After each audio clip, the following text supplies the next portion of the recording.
और देखिए कतर कह रहा है कि इससे जो है पूरी दुनिया में ऊर्जा की कीमतों पर असर पड़ रहा है, और कतर ने लेबनान पर हो रहे हमलों की भी आलोचना की और कहा कि तनाव कम करने की कोशिश का समर्थन करना होगा।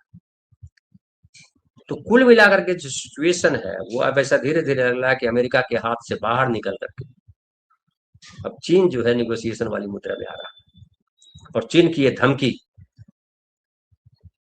कि दुनिया को जंगल के कानून वाले हालत में नहीं जाने देना चाहिए, और ये कि नाकेबंदी जो कर रहा है अमेरिका उसका नतीजा खतरनाक हो सकता है, गैर जिम्मेदाराना है, और ये कि अगर वो टैरिफ लगाता है तो हम भी उस पर जवाबी कदम उठाएंगे। और ये कि 4 सूत्री प्रस्ताव रखा है राष्ट्रपति शी जिनपिंग ने मिडिल ईस्ट के साथ, मिडिल ईस्ट में, तो ये चारों बिंदु जो है ये बेहद महत्वपूर्ण है और ट्रंप के लिए नींद खराब करने वाला है। और मुझे लगता है कि चीन ने बहुत सही समय पर जो है अमेरिका को यानी ट्रंप को डोज दिया है, और ये डोज जो है ट्रंप की नींद खराब कर देगा। और इस पर भी चर्चा होने लगी है हर जगह कि ट्रंप जो है बेसिकली दिमागी हालत उस आदमी की ठीक नहीं है। लेकिन वैंस जो कह रहा है और जो ईरान कह रहा है उसको भी समझना होगा।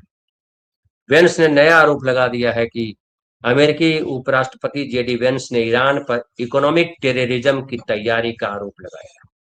तो अब तक टेररिज्म के कई प्रकार है, उसमें से इकोनॉमिक टेररिज्म की बात अब करने लगा है अमेरिका।